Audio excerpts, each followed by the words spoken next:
Freakonomics is a fantastic as well as fascinating book on economics.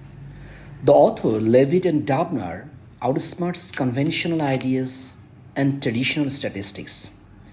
Though the authors declare it as the hidden side of everything, in reality, it is not. It talks about abortion, its impact in crime reduction, creating revolution, incentives and its various effects in communities, and the question of morality in economics. These issues are discussed in the book through six chapters. These chapters are: what do school teachers and sumo wrestlers have in common? How the Ku Klux Klan like a group of real estate agents? Why do drug dealers still live with their moms? Where have all criminals gone? What makes a perfect parent? Perfect Parenting Part 2. Would a Rosanda by any other name smell as sweet? I found some interesting irony and paradox in the book. In American history, there was the greatest crime drop during 90s. To find out the reason, there were thousands of studies, research and academic understanding.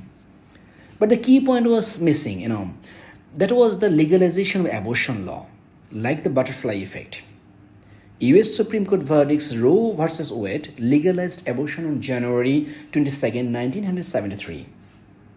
The authors showed us that it was not gun control. It was not a strong economy.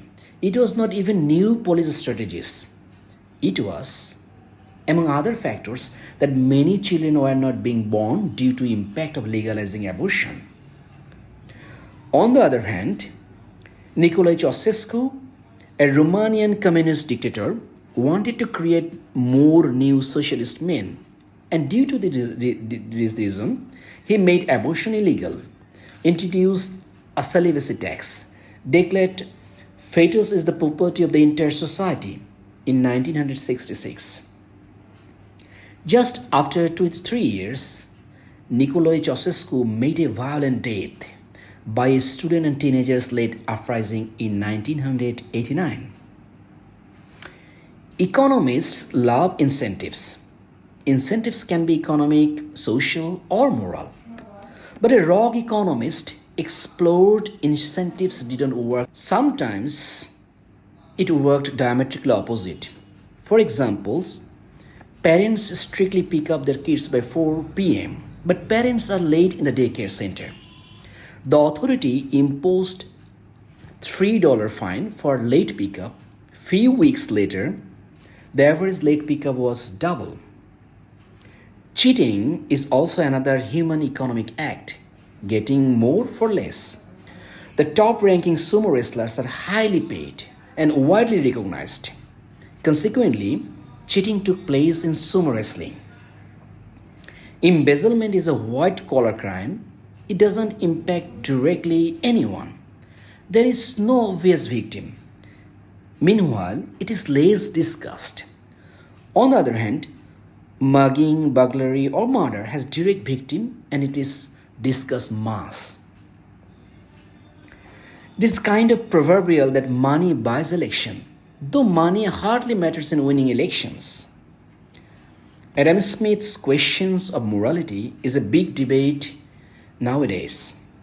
When a typical prostitute earns more than a typical architect, when a foot soldier is paid more in criminal enterprise, when embezzlers lead quite happy lives and are rarely detected, when money buys election, when for personal gain or institutional benefit, human beings hide information in social media platforms or in Ku Klux Klan invisible empire.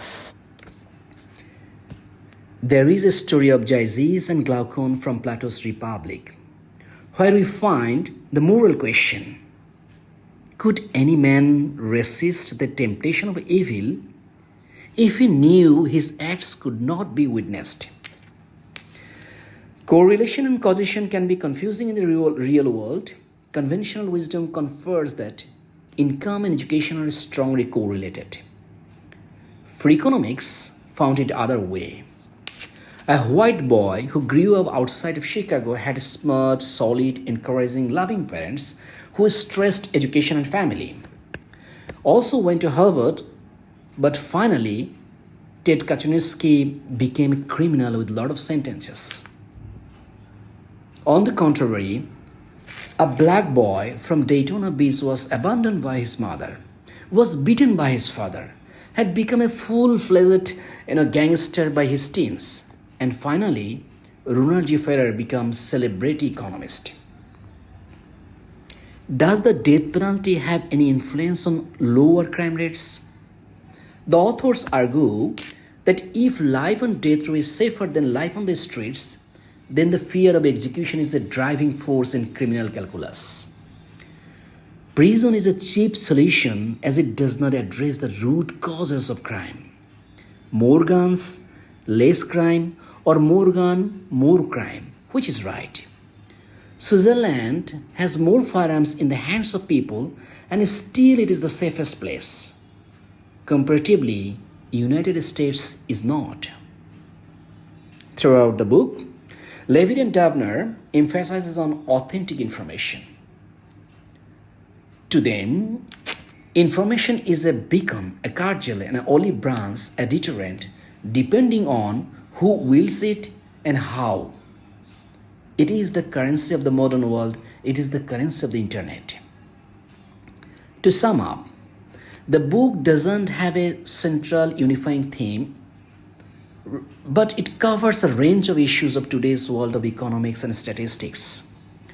Freakonomics gives us the courage to raise a lot of questions on conventional wisdom, traditional statistics, and economics.